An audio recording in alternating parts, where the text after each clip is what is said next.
What is the creepiest, unexplainable thing that has ever happened to you? Shadows in the woods turned out to be a memory. Convinced it was a trick of the light. Exhaustion. But the unsettling feeling lingered. For weeks afterward, I avoided looking in the mirror for too long. Always afraid of seeing that other woman staring back at me. I eventually moved to a new apartment, hoping to leave the experience behind me. I never saw her again, but I still remember her eyes and the sense of deep sadness they conveyed. The message from beyond the grave. My grandfather was a radio enthusiast, always tinkering with old equipment. After he died, while sorting through his belongings, I found an old shortwave radio in the attic. I plugged it in, half expecting it not to work, but it crackled to life. As I tuned the dial, I heard a faint voice, barely audible through the static. The voice sounded like my grandfather. It was reciting a series of numbers and coordinates, ending with a single, clear sentence.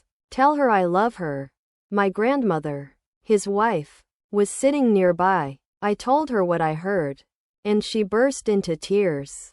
Those were the exact words he had wanted to say to her before he passed away. But he had been too weak. We tried to replicate the transmission, but the radio never picked up the signal again. Was it a coincidence? A freak signal? Or something more? I will never know. The laughter from an empty house. I was house-sitting for my neighbors while they were on vacation.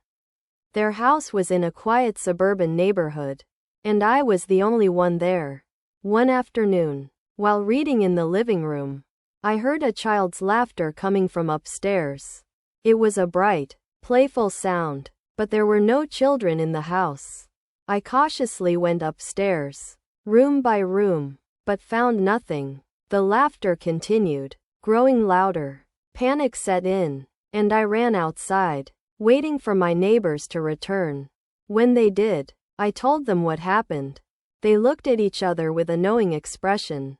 They had heard the laughter before too, and had been told by previous owners that a young girl had died in the house many years ago. They had learned to live with it, but I never house sat for them again.